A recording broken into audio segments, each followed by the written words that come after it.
আসসালামু আলাইকুম। আমাদের আজকের অনলাইন ক্লাসে সবাইকে স্বাগতম। গত ক্লাসে আমরা মহাকর্ষ অভিকর্ষের ক্ষেত্রে অভিকর্ষের যে ত্বরণটা পড়ছিলাম, সেই ক্ষেত্রে পৃথিবী পৃষ্ঠ থেকে একটা নির্দিষ্ট উচ্চতায় উপরের দিকে উঠলে জি এর মান কেমন হয় সেটা আমরা দেখছিলাম। আর পৃথিবী পৃষ্ঠ থেকে একটা নির্দিষ্ট গভীরতায় গেলে জি এর মান কেমন হয় সেটার সূত্র আমরা দেখছিলাম। তো অ্যাকচুয়ালি আমরা দেখছিলাম হচ্ছে যদি পৃথিবী পৃষ্ঠ থেকে আমরা এইচ পরিমাণ উপরে যাই, অর্থাৎ মনে করো এটা হচ্ছে আমার পৃথিবী, সেই পৃথিবীর ব্যাসার্ধ আমরা জানি আর, তাহলে সেখান থেকে যদি পৃথিবীর পৃষ্ঠ থেকে এইচ পরিমাণ উপরে যদি আমরা যাই, সেক্ষেত্রে জি এর মানটা যেটা হবে জি প্রাইম ইকুয়ালস আমরা বলছিলাম অলওয়েজ তুমি এটা ইউজ করবা R square divided by R plus H whole square into G. দ্বিপদী দিয়ে আরেকটা আনছিলাম, সেটা আমরা ইউজ করব না, যে আমরা সরাসরি এটা ইউজ করব। আর আরেকটা সূত্র ছিল, সেটা হচ্ছে জি প্রাইম ইকুয়ালস টু কত, G M divided by R plus H whole square.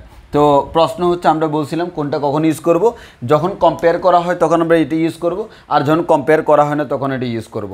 আর একটা কথা বলে রাখি, তোমরা আরেকটা অনেক সময় কম্প্যারিজন জিনিসটা ডিরেক্টলি বলা থাকে না, বুঝে নিতে হয়। তো তখন যে জিনিসটা হবে, দেখো আমি সিম্পল কথা বলি, জিএম এটার মান দেয়া থাকলে, জিএম এর মান দেয়া থাকলে, অর্থাৎ জি এবং এম এর মান যদি দেওয়া থাকে, জি এবং এম এর মান যদি দেওয়া থাকে তাহলে তুমি এটা করবা, আর যদি দেওয়া না থাকে তুমি উপরেরটা করবা। তাহলে এটা হচ্ছে পৃথিবী পৃষ্ঠ থেকে একটা নির্দিষ্ট উচ্চতায় আমাদের একটা নির্দিষ্ট উচ্চতায় গেলে জি এর মানটা কেমন হবে। এবং আমরা দেখছিলাম পৃথিবী পৃষ্ঠ থেকে যতই আমি উপরের দিকে যাব, জি এর মানটা ততই আমার কি হতে থাকবে, জি এর মানটা ততই আমার পরিবর্তন হতে থাকবে। এবং এই পরিবর্তন কেমন পরিবর্তন, জি এর মানটা আস্তে আস্তে আমাদের কমতে থাকবে। তাহলে আমরা বলতে পারি পৃথিবী পৃষ্ঠ থেকে আমি যতই উপরের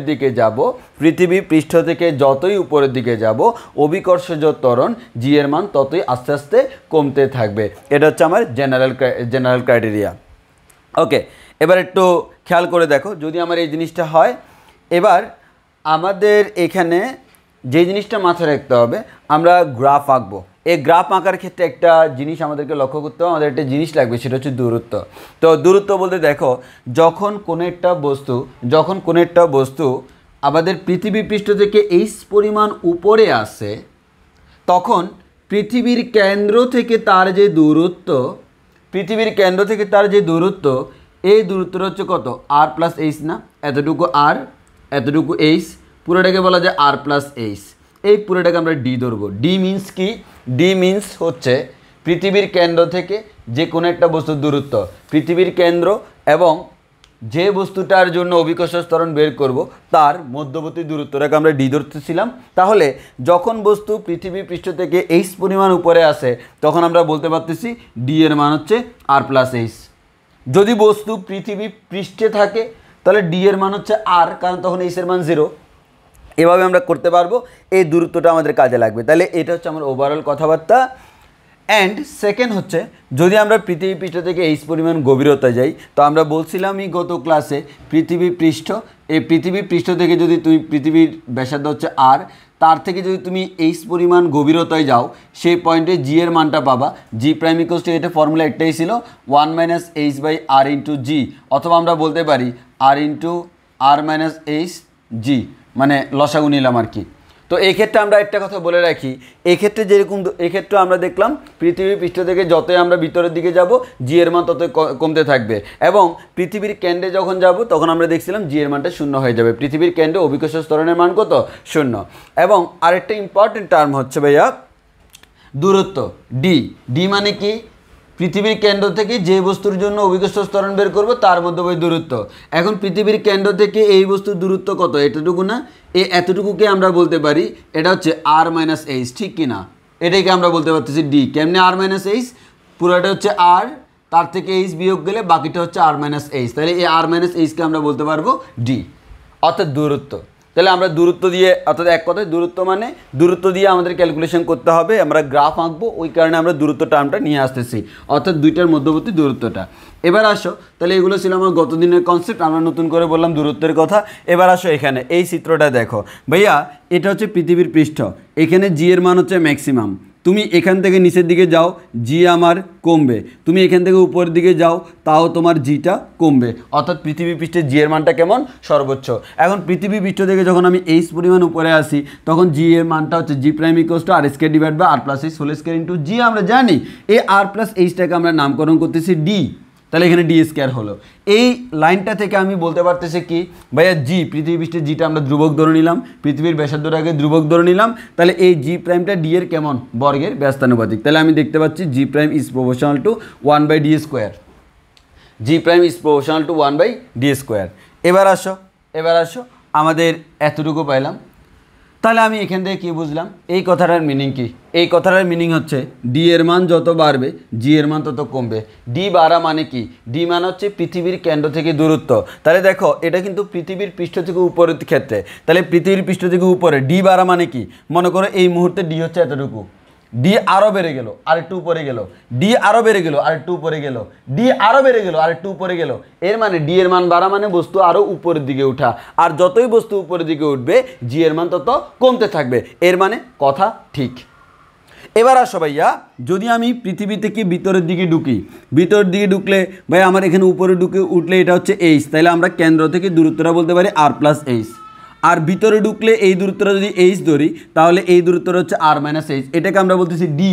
তাহলে পৃথিবীর ভিতরে থাকা অবস্থায় আমাদের G prime equals to 1 minus H by R into G, লসাগু নিলে বলা যায় R minus H divide by R into G. এই আর মাইনাস এইচকে বলা যায় হচ্ছে ডি। তাহলে আমরা এখান থেকে বলতে পারি আর এবং জি যেহেতু constant, G prime is proportional two D.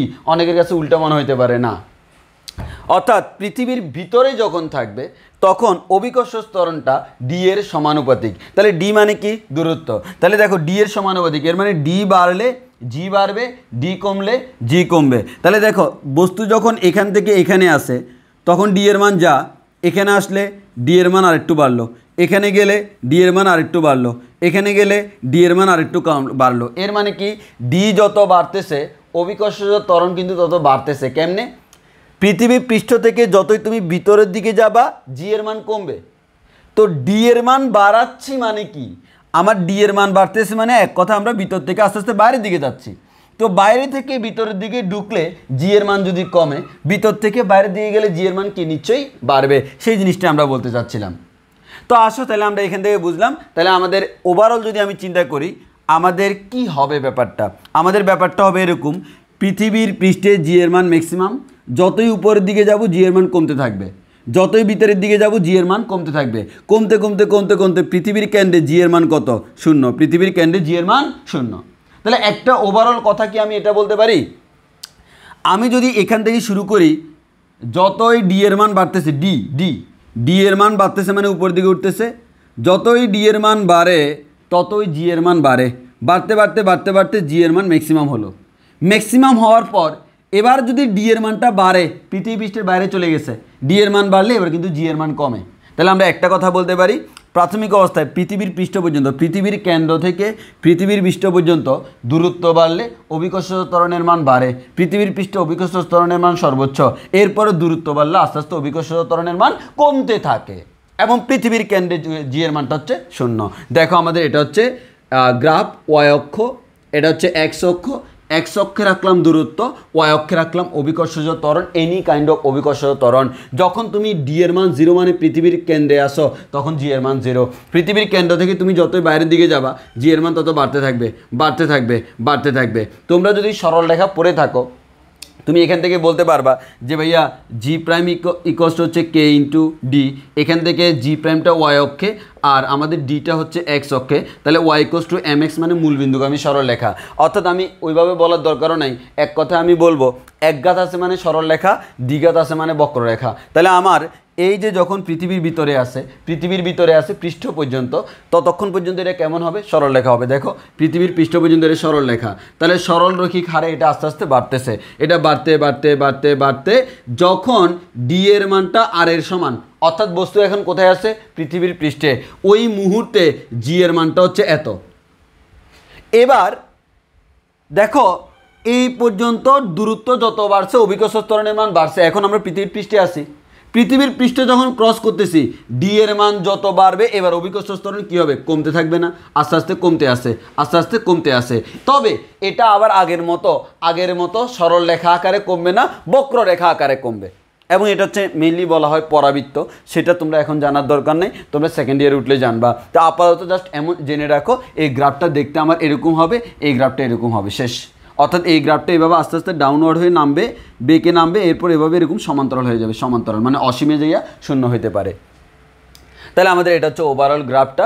এই গ্রাফটা দ্বারা বুঝলাম পৃথিবীর কেন্দ্র থেকে যতই আমি বাইরের দিকে যাচ্ছি অভিকর্ষ ত্বরণ কমতে কমতে পৃথিবীর পৃষ্ঠে অভিকর্ষ ত্বরণ বাড়তে বাড়তে পৃথিবীর পৃষ্ঠের সর্বোচ্চ, এবং পৃথিবীর পৃষ্ঠের পর আস্তে আস্তে এটা আবার কমতে কমতে কমতে কমতে অসীমে গিয়ে শূন্য হয়ে যাবে। তাহলে আমাদের অভিকর্ষ ত্বরণের মান শূন্য কোথায়, পৃথিবীর কেন্দ্রে। পৃথিবীর বাইরে কোথায়, পৃথিবীর বাইরে হচ্ছে অসীম দূরত্বে। কেন, কারণ তুমি এখানে অসীম বসালে 1/∞ সমান হচ্ছে 0। তাহলে আমরা বলতে পারি অভিকর্ষ ত্বরণ সাধারণত দুই জায়গায় শূন্য হতে পারে, একটা হচ্ছে পৃথিবীর কেন্দ্র, আর একটা হচ্ছে অসীমে, আর একটা হচ্ছে কি অসীমে। আর সিচুয়েশনের উপর ডিপেন্ড করে তো অনেক কিছুই হতে পারে। তাহলে আমাদের বুঝলাম হচ্ছে এই গ্রাফটা আমাকে ভালোভাবে জেনে রাখতে হবে। এতটুকু হচ্ছে আমাদের অভিকর্ষ ত্বরণের গ্রাফটা, এতটুকু হচ্ছে আমার অভিকর্ষ ত্বরণের গ্রাফটা। এবার আসা হচ্ছে আমার একটি মারাত্মক লেভেলের প্রশ্ন বা মারাত্মক লেভেলের মিসকনসেপশন বলতে পারি। সেটা হচ্ছে কি, আমরা তো অলরেডি পৃথিবী পৃষ্ঠ থেকে এইচ উচ্চতায় গেলে জি এর মান কত সেটা বের করতে জানি, এইচ গভীরতায় গেলে জি এর মান কত সেটাও আমরা বের করতে জানি। এখন তোমার কি মনে হয় দুইটাই সূত্র কি সেম? না। তাহলে পৃথিবীর পৃষ্ঠ থেকে উপরের দিকে গেলে জি এর মান কমতেছে, নিচের দিকে গেলেও জি এর মান কমতেছে।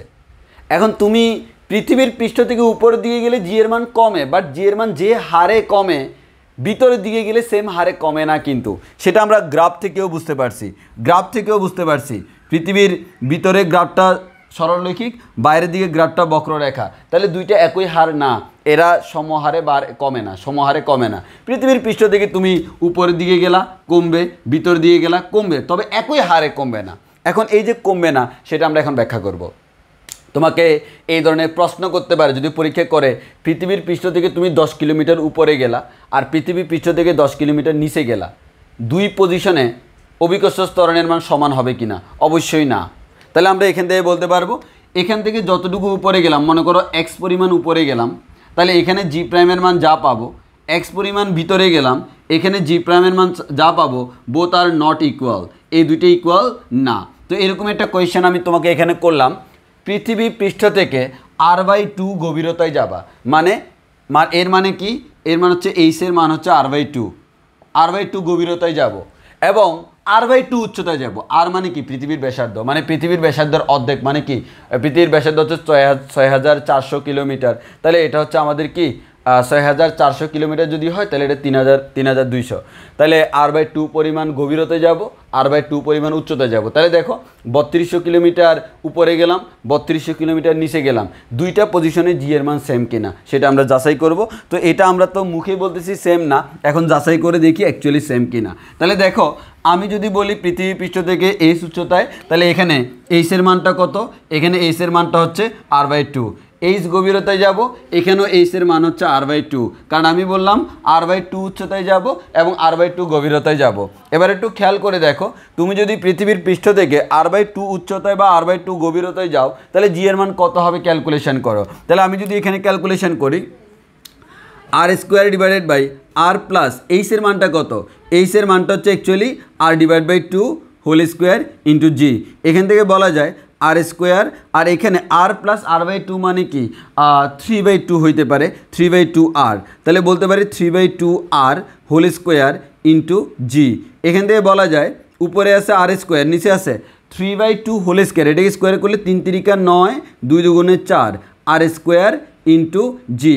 একটু খেয়াল করে দেখো তো r² কাটাকাটি যায় কি না, অবশ্যই কাটাকাটি যায়। তাহলে আমি এখান থেকে কী পাচ্ছি, এখান থেকে অ্যাকচুয়ালি পাচ্ছি হচ্ছে 4/9 ইন্টু জি। এটা হচ্ছে কার মান, জি প্রাইমের মান। তাহলে জি প্রাইমের মান হচ্ছে 4/9 ইন্টু জি। তুমি ক্যালকুলেশন করে যা পাবা তা।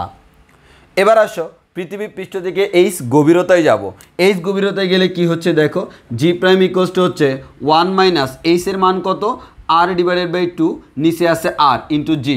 অ্যাকচুয়ালি খেয়াল করে দেখো এখানে আর আর ক্যান্সেল হয়ে যাবে, তাহলে আমরা এখান থেকে বলতে পারবো কি, এখান থেকে বলতে পারবো জি প্রাইম ইকুয়ালস টু হচ্ছে 1-1/2 ইন্টু জি।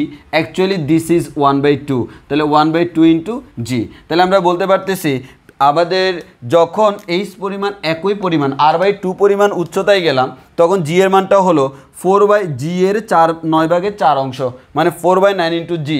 আর যখন আমি এইচ পরিমাণ গভীরতায় গেলাম তখন এটা 1/2g, মানে অর্ধেক। তাহলে বুঝতে পারতেছি পৃথিবী পৃষ্ঠ থেকে সমপরিমাণ উচ্চতায় এবং সমপরিমাণ গভীরতায় গেলে জি এর মান কখনো সেম হবে না। এর মানে এই নয় যে আমাদের কমে না, উপরে গেলেও কমে নিচে গেলেও কমে। মেইন কারণ হচ্ছে উপরে গেলে যে হারে কমে নিচে গেলে সে হারে কমে না, দুইটার মধ্যে পার্থক্য আছে। ওই কারণে উপরে গেলে উপরের সূত্র, নিচে গেলে নিচের সূত্র। একই পরিমাণ উচ্চতায় এবং একই পরিমাণ গভীরতায় জি এর মান কখনো সেম না। আমাদের সেম আমরা বলতে পারবো না, তো আমাকে ক্যালকুলেশন করে নিতে হবে। আশা করি তোমরা বুঝতে পারছো। আচ্ছা, এবার আমরা একটা কোয়েশ্চেন সৃজনশীল দেখি। এটা হচ্ছে দিনাজপুর বোর্ড 2015 সালের সৃজনশীল। তাহলে আমাদের সৃজনশীল কেমন আসে সেটাও বুঝতে পারবো, ম্যাথও করা হয়ে যাবে। অ্যাকচুয়ালি এখান থেকে খুব কঠিন কোনো ম্যাথ আসে না। তো একটু খেয়াল করে দেখো, তোমাকে উদ্দীপকে একটা পৃথিবী দেওয়া আছে, এই পৃথিবীর মধ্যে তোমাকে কিছু জিনিস দেওয়া আছে, আমি একটু বলে দিই। এটা হচ্ছে পৃথিবীর পৃষ্ঠ, এখানে একটা এই বিন্দু আছে, আর এটা দেওয়া আছে এত, মানে হচ্ছে বুঝতে পারছো যে এটা হচ্ছে পৃথিবীর ব্যাসার্ধ 6400 কিলোমিটার। 6.4 × 10³ কিলোমিটার মানে হচ্ছে অ্যাকচুয়ালি 6400 কিলোমিটার। তো একটু খেয়াল করে দেখি, তাহলে আর = 6.4 × 10³ কিলোমিটার। এবার হচ্ছে এটা হচ্ছে পৃথিবীর পৃষ্ঠ, পৃথিবীর পৃষ্ঠ থেকে 200 কিলোমিটার উপরে কোনো একটা বিন্দু আছে, সেটা হচ্ছে ডি। তাহলে এই ডি বিন্দুটা পৃথিবীর পৃষ্ঠ থেকে 200 কিলোমিটার উপরে, এবং এই পৃথিবীর পৃষ্ঠ থেকে 100 কিলোমিটার নিচে একটা বিন্দু আছে সি বিন্দু, এটা 100 কিলোমিটার নিচে ভিতরে। তাহলে এটা সি বিন্দুর জন্য ভিতরের ফর্মুলা, ডি বিন্দুর জন্য বাইরের ফর্মুলা। m = 10 কেজি, মানে হচ্ছে 10 কেজি বড় বস্তু, একটা বস্তু এখানে রাখা হলো, পৃথিবীর কেন্দ্র হচ্ছে ও। তো আমরা দেখি আমাকে সৃজনশীলে কী বললো। সৃজনশীলের 3 নম্বরে তোমাকে প্রশ্ন করা হলো, আমরা 3 নম্বরে সলিউশন করি। তোমাকে প্রশ্ন করা হলো চিত্রে ডি অবস্থানে অভিকর্ষজ ত্বরণের মান কত? কোন অবস্থান? ডি অবস্থান। ডি কোথায়? ওই যে দেখা যাচ্ছে, এই যে এটা। তাহলে এটা কোথায়? পৃথিবী পৃষ্ঠ থেকে উপরে। কার মান বের করতে বলছে?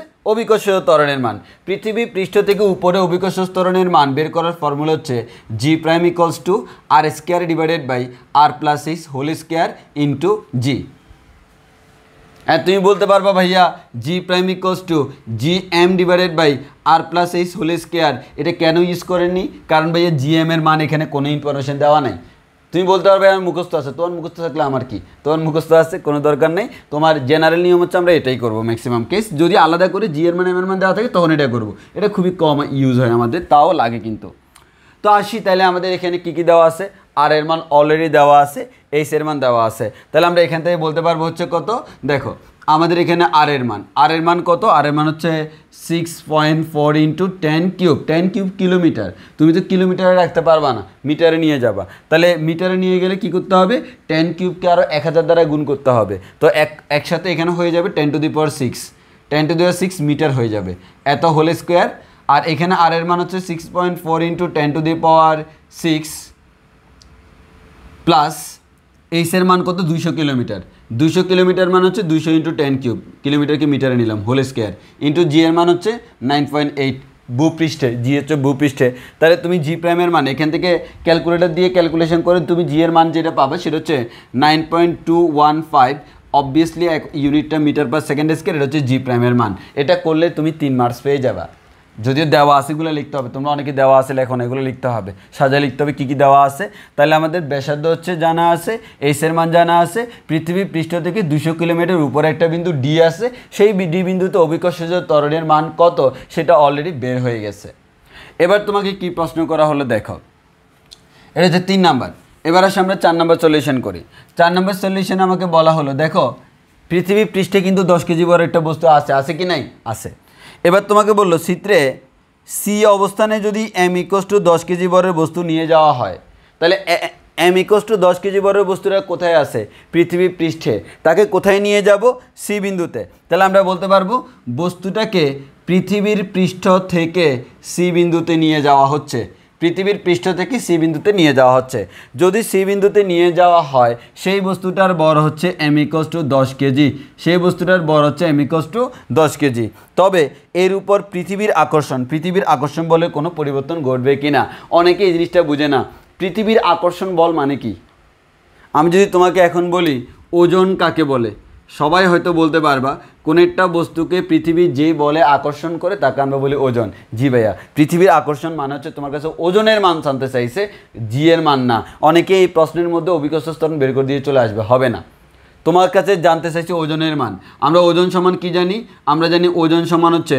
ভর ইনটু অভিকর্ষজ ত্বরণ ভরের মান দেওয়াই আছে অভিকর্ষজ ত্বরণের মান আমাকে ক্যালকুলেশন করতে হবে তো তোমাকে বললো পৃথিবী পৃষ্ঠ থেকে সি বিন্দুতে নিয়ে গেলে এর উপর পৃথিবীর আকর্ষণ বলের কোনো পরিবর্তন ঘটবে কিনা এক কথায় ওজনের কোনো পরিবর্তন ঘটবে কিনা তো আমরা দেখি ওজন মানে হচ্ছে W ইকুয়ালস টু mg তাহলে আমি এখানে জানি পৃথিবীর পৃষ্ঠে mg এখানে g প্রাইমের মান যেটা পাবো সি বিন্দুতে mg প্রাইমের মান সেটা পাবো না এখানে তো আমরা mg পাবো আর এখানে mg প্রাইম পাবো দুইটা কিন্তু সেম না m এর মান সেম বাট জি এর মান সেম না তাহলে পৃথিবী পৃষ্ঠে জি এর মান 9.8 আমরা মুখস্থ জানি তাহলে আমরা বলতে পারবো পৃষ্ঠে যদি আমি চিন্তা করি পৃষ্ঠে ডব্লিউ পৃষ্ঠ ইকুয়ালস টু হচ্ছে কত ডব্লিউ পৃষ্ঠ হচ্ছে mg m এর মান হচ্ছে 10 ইন্টু 9.8 মান হচ্ছে 98 নিউটন এটা হচ্ছে কি পৃষ্ঠে ওজন এবার আসো সি বিন্দুতে তাহলে আমরা যদি বলি সি বিন্দুতে তোমাকে আগে কি জানতে হবে জি এর মান জানতে হবে সি বিন্দুতে G prime equals to 1 minus H by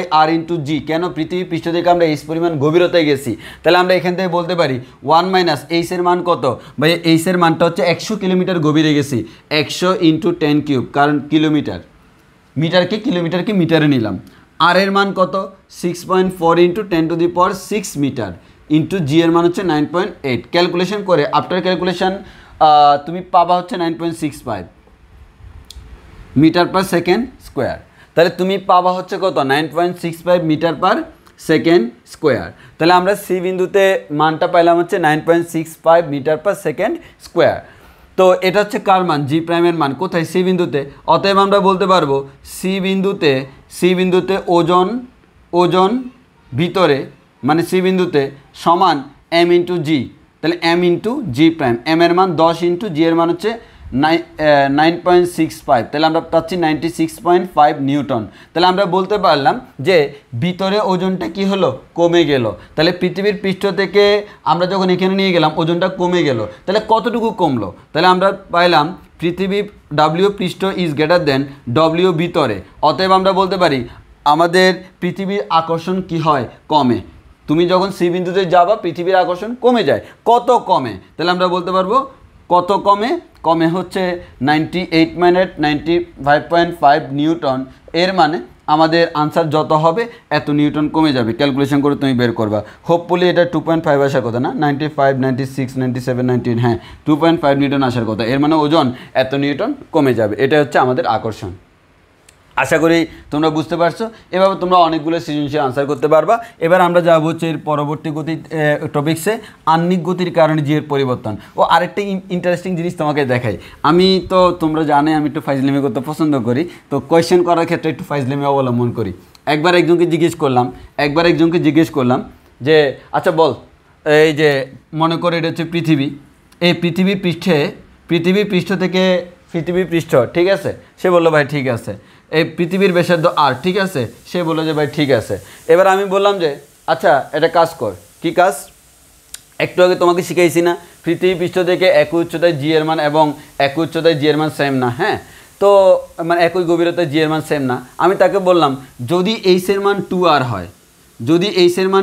হয় তাহলে পৃথিবী পৃষ্ঠ থেকে 2r উচ্চতায় জি এর মান কত 2r গভীরতায় জি এর মান কত সে তো বের করে ফেলতেছে ভাইয়া জি প্রাইম ইকুয়ালস টু হচ্ছে R square divided by R plus H whole square ভাইয়া এরপর হচ্ছে R square divided by R plus H এর মান হচ্ছে 2r হোল স্কোয়ার ভাইয়া এরপরে ভাইয়া আর স্কোয়ার ডিভাইডেড বাই এখানে হচ্ছে 3r হোল স্কোয়ার ভাইয়া এরপরে R square divided by 9r square into G ভাইয়া আর স্কোয়ার চলে যাবে 1/9 ইন্টু জি ভাইয়া জি প্রাইমের মান বের করে ফেলেছি ভাইয়া আমিও তাকে থ্যাঙ্কস দিয়ে দিয়েছি ভাইয়া আসলে তার ক্যালকুলেশনটা সঠিক। এবার বললাম ভাইয়া তাহলে বলো তো পৃথিবী পৃষ্ঠ থেকে টোয়াইস আর গভীরতা কত হবে, সেও করে ফেললো ভাইয়া। G prime equals to 1 minus H divided by R into G, এরপর হচ্ছে 1 মাইনাস ভাইয়া এইচ, এইচের মান কত, এইচের মান হচ্ছে ভাইয়া টোয়াইস আর, তাহলে এইচের মান twice R divide by R, R কাটাকাটি গেল 1 minus 2 into G equals to minus G. সে একটু মাথাটা চুলকাচ্ছে, চুলকাইতেছে ভাই কেমনে? আসলে কাহিনিটা কি জানো, এটা করার কোনো দরকারই ছিল না ভাই। তোমারে বলছি আমি পৃথিবীর পৃষ্ঠ থেকে টোয়াইস আর গভীরতায় যাইতে।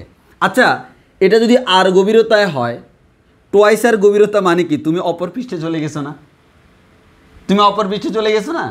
তাহলে তুমি এখানে মনে করো বাংলাদেশে আসো, তুমি বাংলাদেশে আসো, এখানে বাংলাদেশের অপোজিটে তোমার মেবি ফ্রান্স আছে, তুমি সেখানে চলে গেলা, তাহলে এখানে তো এটাও পৃথিবীর পৃষ্ঠ, এটাও পৃথিবীর পৃষ্ঠ।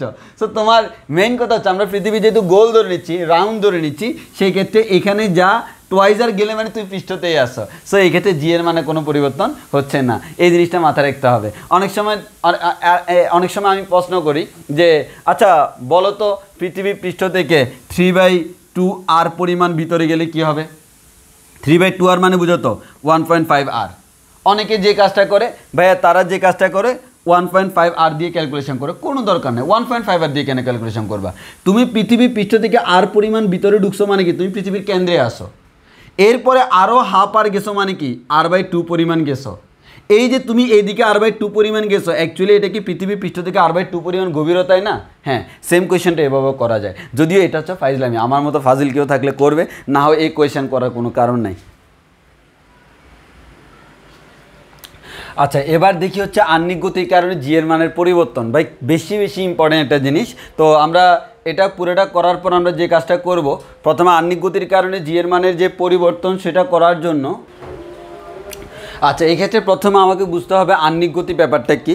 তো আহ্নিক গতি হচ্ছে আমরা জানি কোনো একটা পৃথিবী তার নিজ অক্ষে, পৃথিবীর অক্ষ বলতে আমরা মেরু অক্ষটাকে বুঝতেছি, এই মেরু রেখাটাকে কেন্দ্র করে এইদিকে আমাদের উত্তর মেরু আছে, এদিকে দক্ষিণ মেরু আছে। তো দুইটা মেরুকে কেন্দ্র করে কোনো একটা রেখা অঙ্কন করলে এই রেখার সাপেক্ষে পৃথিবীটা আমার ঘুরতেছে, এই পৃথিবীটা এভাবে রোটেট করতেছে, একটা নির্দিষ্ট সমকৌণিকভাবে ব্যাগে পৃথিবীটা রোটেট করে ঘুরতেছে। এখন পৃথিবীর নিজ অক্ষে যে ঘুরে সে প্রতি 24 ঘন্টায় একবার ঘুরে আসে। এই পৃথিবীর নিজ অক্ষের এই ঘূর্ণনকে আমরা বলি হচ্ছে আহ্নিক গতি। এবং এই আহ্নিক গতির কারণে কি হয়? দিন রাত্রি হয়। এবং একটা জিনিস মাথায় রাখি, পৃথিবী অনেক সময় প্রশ্ন আছে পৃথিবী কত কৌণিক বেগে ঘুরতেছে, পৃথিবী কত কৌণিক বেগে ঘুরতেছে? পৃথিবীর কৌণিক বেগ, পৃথিবীর কৌণিক বেগ, এই পৃথিবীর কৌণিক বেগ ওমেগা ইকুয়ালস টু হচ্ছে 2π/t। আমরা জানি এই সূত্রটা আমরা গতিবিদ্যার মধ্যে পড়ছি, ওমেগা ইকুয়ালস টু 2π/t। তাহলে এই 2π/t মানে কি? পর্যায়কাল। কার পর্যায়কাল? পৃথিবীর পর্যায়কাল। কিসের জন্য? আহ্নিক গতির জন্য। তাহলে আহ্নিক গতির জন্য পর্যায়কাল কত? একবার আহ্নিক গতির জন্য যতটুকু টাইম লাগে, আমরা জানি পৃথিবী নিজ অক্ষে একবার সম্পূর্ণ ঘুরে আসতে সময় লাগে 24 ঘন্টা। এর মানে টি এর মান হবে 24 আওয়ার। তাহলে এটাকে তুমি ক্যালকুলেশন করো, 24 ইন্টু 3600 দিলে আমরা এত সেকেন্ড পাবো। ক্যালকুলেশন করে যা পাবো এটা হচ্ছে পৃথিবীর কৌণিক বেগ এত রেডিয়ান পার সেকেন্ড। তাহলে এত রেডিয়ান পার সেকেন্ড এটা হচ্ছে পৃথিবীর কৌণিক বেগ। তাহলে আমি যেই জিনিসটা বুঝলাম পৃথিবীর কৌণিক বেগ পেয়ে গেলাম। তাহলে দেখো এটা কার জন্য? আহ্নিক গতির কারণে পৃথিবীর কৌণিক বেগ। এর মানে পৃথিবী এই কৌণিক বেগে অলওয়েজ ঘুরে, এত সমকৌণিক বেগে পৃথিবী অলওয়েজ ঘুরে। তাহলে একটা জিনিস খেয়াল করো তো, আমরা কি পৃথিবীতে নাই? আসি। তাহলে পৃথিবী ঘুরতেছে মানে কি আমরা ঘুরতেছি না? ঘুরতেছি। এই মুহূর্তে আমি দাঁড়ায় আছি, আমিও এত সমকৌণিক বেগে ঘুরতেছি। এর মানে পৃথিবীতে অবস্থিত প্রত্যেকটা বস্তুই এত সমকৌণিক বেগে ঘুরে। কার জন্য? আহ্নিক গতির জন্য। এবং এই আহ্নিক গতির কারণে দিন রাত্রি হয়। এখন একটু ভালো করে খেয়াল করে দেখি, এই পৃথিবীটা যখন এভাবে ঘুরে, আমরা কোনো একটা বস্তু চিন্তা করি কোথায়? আমি কোনো একটা বস্তু চিন্তা করলাম হচ্ছে এখানে, এখানে আমি কোনো একটা বস্তু চিন্তা করলাম, এখানে আমি কোনো একটা বস্তু যদি চিন্তা করি, এই বস্তুর একটা ওজন আছে না? অবশ্যই আছে। তাহলে আমাদের এই বস্তুর ওজনটা কত আমি দেখি। এটা হচ্ছে পৃথিবীর কেন্দ্র, এটা হচ্ছে বস্তু। তাহলে আমি বলতে পারি এই বস্তুটার ওজন পৃথিবীর কেন্দ্রের দিকে কাজ করে, সেই যখন এখানে আসে, এক কথায় আমাদের কোনো একটা বস্তু এখানে আসে, তার ওজন পৃথিবীর কেন্দ্রের দিকে, এখানে আসে তার ওজনও পৃথিবীর কেন্দ্রের দিকে, এখানে আসে তার ওজনও পৃথিবীর কেন্দ্রের দিকে। তাহলে কেন্দ্রের দিকে কাজ করে তার ওজনটা। এখন আমাদের এই বস্তুটার উপর যে ত্বরণটা কাজ করে সেটাকে আমি ধরে নিলাম অভিকর্ষ ত্বরণ জি। আমরা জানি যে কোনো একটা বস্তুর উপর পৃথিবীর পৃষ্ঠে থাকলে তার উপর অভিকর্ষ ত্বরণ জি কাজ করে পৃথিবীর কেন্দ্রের দিকে। তাহলে এই বস্তুর বর্তমানে যে ওজন সেটা হচ্ছে কত, mg। এটা হচ্ছে স্বাভাবিক অবস্থায়। এখন আমি ধরতেছি না পৃথিবী ঘুরে, নর্মালি পৃথিবী পৃষ্ঠে অভিকর্ষ ত্বরণ জি কেন্দ্রের দিকে কাজ করে এত। এখন আমি ধরে নিলাম যে কোনো একটা বস্তু, মনে করে এই বস্তুটা সে এখানে আছে, এখানে সে স্থির আছে, ওই মুহূর্তে অভিকর্ষ ত্বরণ এত, যেটা আমরা কাউন্ট করছি 9.8 আমরা ধরে নিই। এখন আমার প্রশ্ন হচ্ছে এটা অ্যাকচুয়ালি কত ডিগ্রি অক্ষাংশে আছে, এটাকে আমি ধরে নিলাম ল্যামডা ডিগ্রি। এর মানে আমার এখানে যে বস্তুটা আছে এম ভরের কোনো একটা বস্তু, সে আমি ধরে নিলাম ল্যামডা ডিগ্রি অক্ষাংশে আছে। কত ডিগ্রি অক্ষাংশে, ল্যামডা ডিগ্রি অক্ষাংশে আছে। তাহলে আমাদের এই বস্তুটা ল্যামডা ডিগ্রি অক্ষাংশে যে বস্তুটা অবস্থান করতেছে, তোমার কি মনে হয় বস্তুটা কি স্থির? না ভাইয়া, বস্তুটা দেখতে আমি ধরে নিচ্ছি পৃথিবী পৃষ্ঠে সেই স্থির, দেখতে স্থির মনে হলো, আসলে স্থির না, কারণ পৃথিবী নিজেই তো স্থির না। তাহলে এই বস্তুটা যদি এখানে থাকে, পৃথিবী এভাবে ঘুরতেছে, তাহলে দেখা যাবে এই বস্তুটাও দেখা যাবে হচ্ছে এইরকম একটা পথে ঘুরতে থাকবে। ভালো করে খেয়াল করো, এই টপিকসটা খুব ভালো করে খেয়াল করতে হবে। তাহলে দেখো, খুব মনোযোগ দিয়ে খেয়াল করো, আমাদের পৃথিবী যখন ঘুরতেছে, পৃথিবীর পৃষ্ঠে এই পজিশনে যে বস্তুটা আছে সেও কিন্তু এই বৃত্তাকার পথে ঘুরতেছে, ঠিক কিনা? কথা ঠিক কিনা? এখানে যে আছে সে এই বৃত্তাকার পথে ঘুরতেছে, এখানে যে আছে সে এরকম একটা বৃত্তাকার পথে ঘুরবে। কারণ ভাই আমার পৃথিবী তো একটা বলের ন্যায় আমরা চিন্তা করতেই পারি। তাহলে ওই যে বলটা একটু, এটা আমি বলটা নিই, এই যে বলটা, এই বলের ক্ষেত্রে তুমি চিন্তা করো ভাই, এটা অলওয়েজ এভাবে ঘুরতেছে। তাহলে তুমি চিন্তা করে দেখো ভাইয়া, এই যে আমার এটা যদি এভাবে ঘুরে, এখানে একটা বস্তু আছে, এই যে দেখো এই বস্তুটা যে বস্তুটা দেখতেছে এই বস্তুটা, ঠিক আছে? তো আমি তোমাকে দেখাচ্ছি এই বস্তুটা। তাহলে দেখো তুমি এই বস্তুটার দিকে তাকাই থাকো, পৃথিবী এভাবে ঘুরতেছে। তাহলে এই বস্তুটা কি হচ্ছে দেখো, এই বস্তুটা কিন্তু এভাবেই ঘুরতেছে। পৃথিবী এভাবে ঘুরার কারণে বস্তুটা এভাবে ঘুরতেছে। আবার আমি যদি বলি ভাইয়া একটা লাল বস্তু, এই যে লাল বস্তু মনে করো, এই লাল বস্তু, এই যে মনে করো এই লাল বস্তুটা তুমি তার ক্ষেত্রে চিন্তা করে দেখো ভাই, এই লাল বস্তুটাও কিন্তু ঠিক সেম ওয়েতে ঘুরতেছে। তাহলে দুইজনের কণিক বেগ সেম, কিন্তু পথ সেম না। তাহলে আমি যদি বলি ভাইয়া আমার এই বস্তুটা ঘুরতেছে হচ্ছে এই বৃত্তাকার পথে, এরকম একটা বৃত্তাকার পথে ঘুরতেছে। আর আমি যদি বলি ভাই আমাদের লাল বস্তুটা ঘুরতেছে এরকম একটা লাল বৃত্তাকার পথে। তাহলে দেখো এই যে এরা এরকম একটা বৃত্তাকার পথে ঘুরে, তাহলে বস্তু যেহেতু পৃথিবী এভাবে ঘুরতেছে, সে এরকম একটা বৃত্তাকার পথে অলওয়েজ ঘুরতেছে। তাহলে দেখো এখানে যে বস্তু আছে ওই বস্তুর জন্য বৃত্ত কিন্তু এটা, তাহলে তার ব্যাসার্ধ কিন্তু এটা।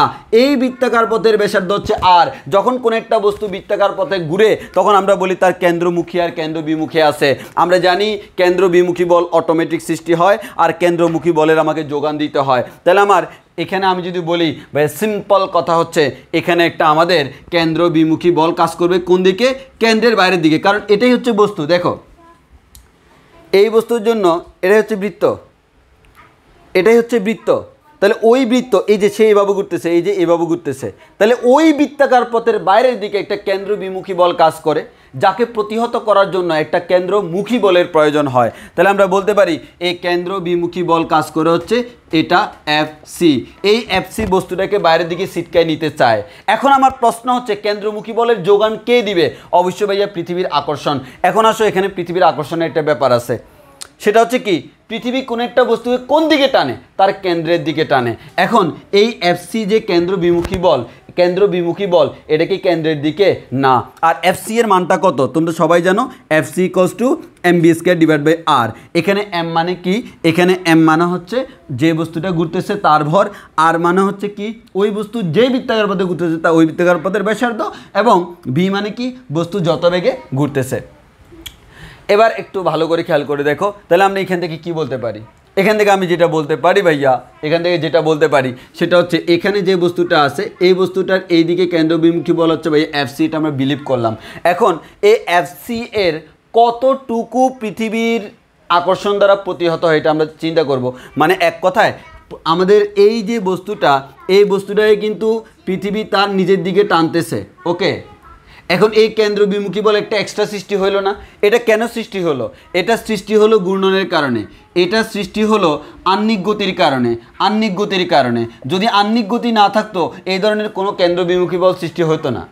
তাহলে আমি দেখি এই কেন্দ্র বিমুখী বলের উপাংশ এই বরাবর কত আছে, অর্থাৎ এই লাইন বরাবর কত আছে আমি সেটা দেখতে চাচ্ছি। কারণ এই লাইন বরাবর অ্যাকচুয়ালি আমার কাজ করতেছে। তাহলে আমি দেখতে চাচ্ছি এই লাইন বরাবর কত আছে। তাহলে আমি যদি এই লাইনের কথা চিন্তা করি, এই লাইন বরাবর কেন্দ্র বিমুখী বল কত আছে সেটা আমরা এখন বের করব। তাহলে একটু খেয়াল করে দেখো, এইটা যদি ল্যামডা হয়, এই কোণটা হচ্ছে কি ল্যামডা।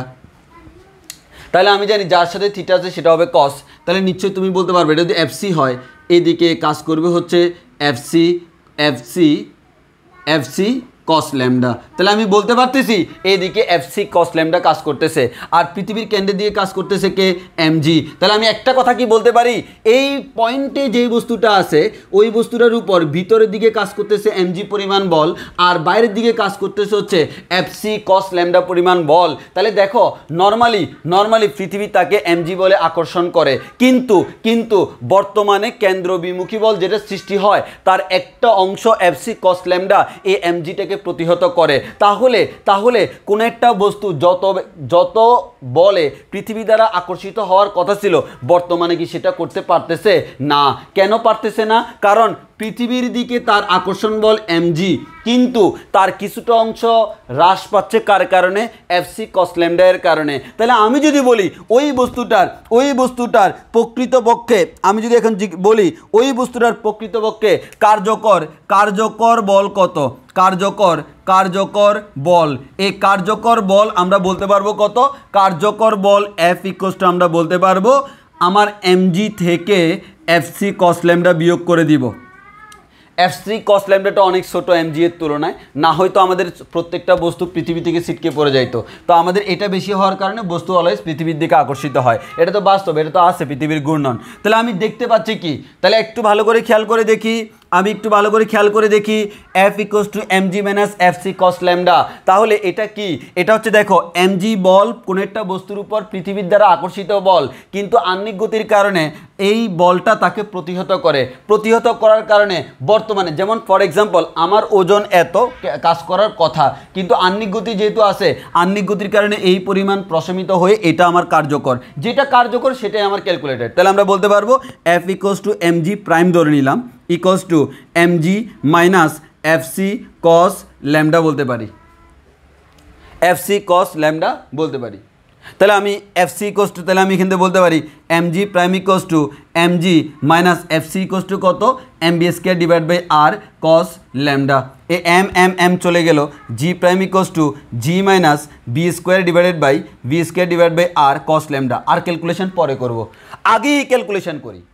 অর্থাৎ তাহলে আমি কি দেখতে পাচ্ছি, যখন আহ্নিক গতি কথা আমি চিন্তাই করি নাই তখন কিন্তু আমার পৃথিবী পৃষ্ঠে কোনো একটা বস্তুর উপর এই পরিমাণ অভিকর্ষ ত্বরণ কাজ করতো, কিন্তু যখনই আমার আহ্নিক গতি আমি চিন্তা করতেছি দেখতেছি আহ্নিক গতি কী প্রভাব ফেলে, আহ্নিক গতি আমার যে প্রভাব ফেলতেছে আমার যে অভিকর্ষ ত্বরণ পাওয়ার কথা সেই অভিকর্ষ ত্বরণ থেকে কিছুটা পরিমাণ বিয়োগ করে নতুন অভিকর্ষ ত্বরণ দিচ্ছে। তাহলে আমি কি বলতে পারি নতুন অভিকর্ষ ত্বরণটা পূর্বের অভিকর্ষ ত্বরণ থেকে কম, জি ভাইয়া বলতে পারি। অতএব আমরা বলতে পারি আহ্নিক গতির কারণে কোন একটা বস্তুর উপর অভিকর্ষ ত্বরণ যত হওয়ার কথা ছিল তার থেকে কমে যায়, তার থেকে কি হয়? কমে যায়।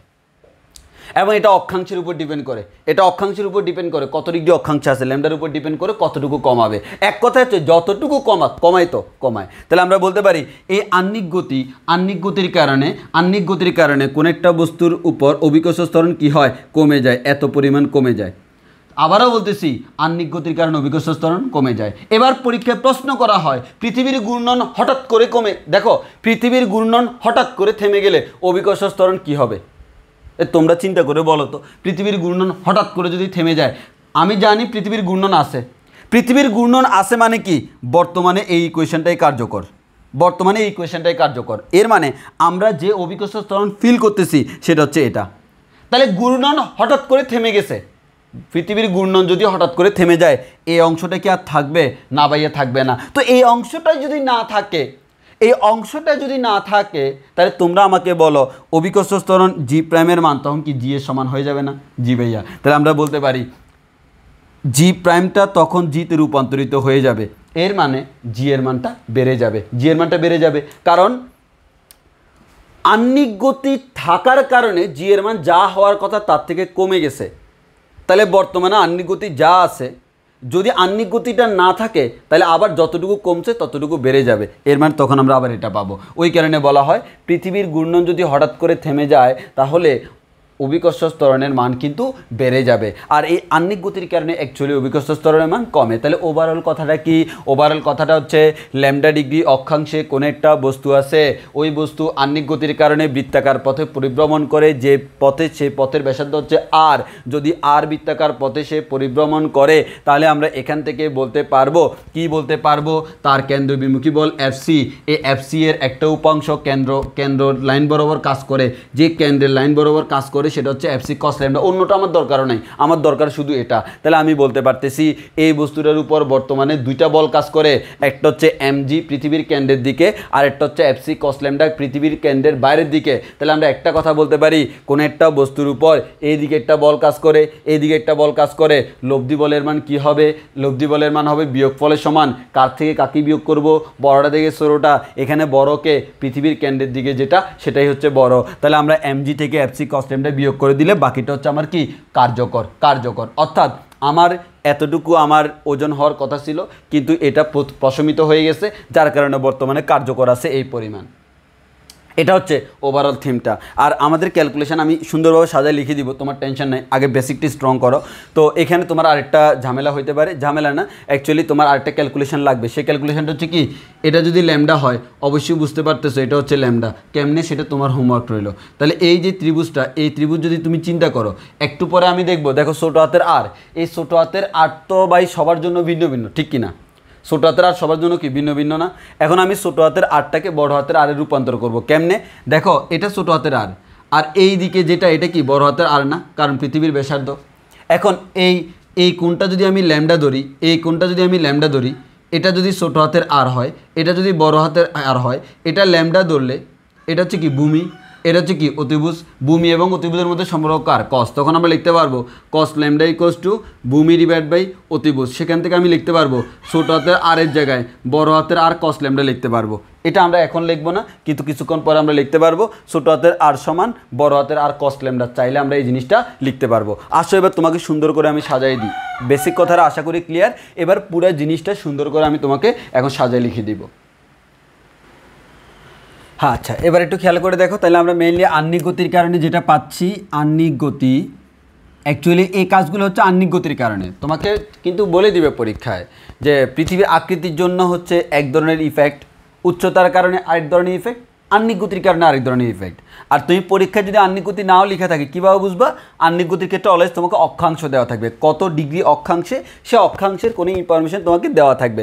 অক্ষাংশের ইনফরমেশন দেখলে তুমি বুঝে নিবে এটা হচ্ছে আহ্নিক গতি। এবার আসো আমরা ল্যামডা ডিগ্রি অক্ষাংশে আসি।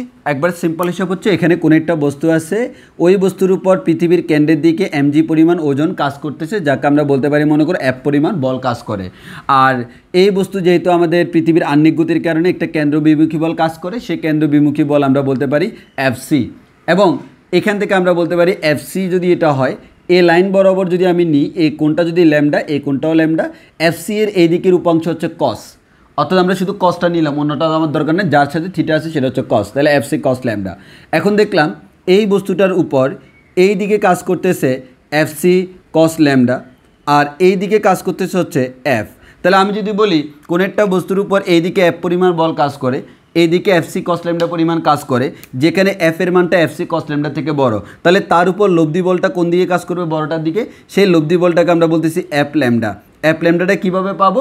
বড়টা থেকে ছোটোটা বিয়োগ করে। তাহলে আমি বড়টা থেকে ছোটোটা বিয়োগ করে দিব, এফসি কস ল্যামডা সেটা হচ্ছে লব্ধিটা। ওকে, আর আরেকটা ইনফরমেশান এখানে বলে রাখি, এই যে ত্রিভুজটা তুমি চিন্তা করো, একটু আগে বলছিলাম এই ত্রিভুজ থেকে তুমি বলতে পারো কস ল্যামডা ইকুয়ালস টু হচ্ছে আর ডিভাইড বাই আর। এখান থেকে বলা যায় R equals to R cos lambda, সেটা একটু আগে আমরা বলছিলাম, বুঝুন আর বলতেছি না। তো আসো আমরা এখানে এবার তোমাকে সুন্দর একটা সূত্র শিখিয়ে দিই, যে সূত্র আমাদের খুব বেশি কাজে লাগবে এবং এই সূত্র দিয়ে আমরা ম্যাথও করতে পারবো। তো প্রথমত আসো, বলা হলো এম ভরের বস্তুর উপর ল্যামডা ডিগ্রি অক্ষাংশে কার্যকর অভিকর্ষ বল। এখানে আমরা এম ভরের কোনো একটা বস্তু রাখলাম, সেই বস্তুটা কত ডিগ্রি অক্ষাংশে আছে, ল্যামডা ডিগ্রি। পরীক্ষায় যত ডিগ্রি বলবে ল্যামডার মান তত। ল্যামডা ডিগ্রি অক্ষাংশে কার্যকর অভিকর্ষ বল, এই কার্যকর অভিকর্ষ বল এফ ল্যামডা ইকুয়ালস টু আমরা বলতে পারি এফ মাইনাস এফ সি কস ল্যামডা। তাহলে আমরা বলতে পারি এফ ল্যামডা মানে কি, ল্যামডা ডিগ্রি অক্ষাংশে কার্যকর। তাহলে আমরা সেই ক্ষেত্রে এম জি ল্যামডা বলবো, অর্থাৎ কার্যকর।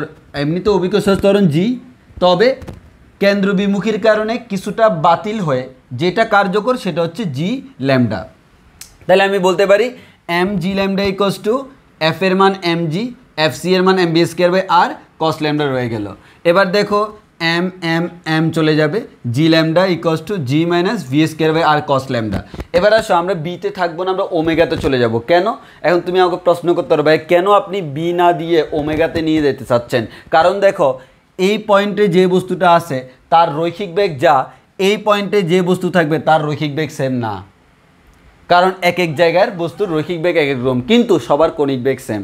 যেহেতু পৃথিবীর সমকৌণিক বেগে ঘুরতেছে, পৃথিবীর সমকৌণিক বেগে ঘুরতেছে, সমবেগে না কিন্তু। তাহলে আমাদের এই ক্ষেত্রে সবার কৌণিক বেগ সেম, তবে রৈখিক বেগ সেম না। ওই কারণে আমরা কৌণিকে রূপান্তর করব। রৈখিক থেকে কৌণিকে আমরা কীভাবে যাই, গতিবিদ্যায় পড়ছিলাম ভি ইকুয়ালস টু হচ্ছে ওমেগা ইন্টু আর। আমার লাগবে ভি স্কোয়ার, তাহলে ভি স্কোয়ার সমান ওমেগা স্কোয়ার আর স্কোয়ার। আমার লাগবে ভি স্কোয়ার ডিভাইড বাই আর, তাহলে ভি স্কোয়ার বাই আর মানে ভি স্কোয়ারকে আর দ্বারা ভাগ করলে আর আর কাটাকাটি, এটা আর থাকবে ওমেগা স্কোয়ার আর। তাহলে আমি এই ভি স্কোয়ার বাই আরের জায়গায় ওমেগা স্কোয়ার আর বসাইলাম। এখন আমার হচ্ছে না, কেন হচ্ছে না? ছোটো হাতের আরটা সবার জন্য ভিন্ন।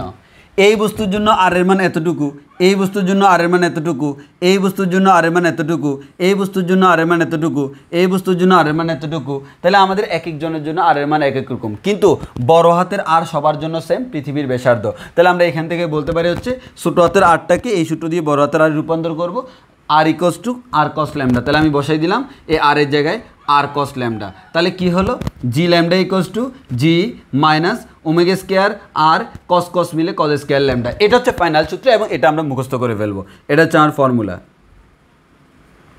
এটা হচ্ছে আমার ফাইনাল ফর্মুলা। এই ফর্মুলাটা আমরা মুখস্থ করে ফেলবো, যেটা হচ্ছে কি জি ল্যামডা মানে হচ্ছে ল্যামডা ডিগ্রি অক্ষাংশ অভিকর্ষ ত্বরণ equals to G minus omega square R cos square lambda. তাহলে আমি দেখতে পাচ্ছি জেনারেলি আমার যদি সূত্রটা আমরা অ্যানালাইসিস করি, সূত্রটা অ্যানালাইসিস করলে আমরা বলতে পারি সূত্রটা হচ্ছে এরকম, জি ল্যামডা ইকুয়ালস টু জি হওয়ার কথা ছিল কিন্তু আহ্নিক গতির কারণে omega square R cos square lambda পরিমাণ কমে যায়। অনেক সময় বলতে পারে আহ্নিক গতির কারণে কোনো একটা বস্তুর অভিকর্ষজ ত্বরণ কতটুকু কমে, আহ্নিক গতির কারণে অভিকর্ষজ ত্বরণ এই পরিমাণ কমে, এই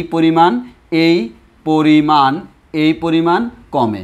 অর্থাৎ আহ্নিক গতি না থাকলে এই পরিমাণ অভিকর্ষ ত্বরণ কমতো না। তাহলে আহ্নিক গতির কারণে কোনো একটা বস্তুর অভিকর্ষ ত্বরণ যা হওয়ার কথা তার থেকে কমে যায়, হওয়ার কথা ছিল জি, তার থেকে কমে হয়ে গেল জি ল্যামডা।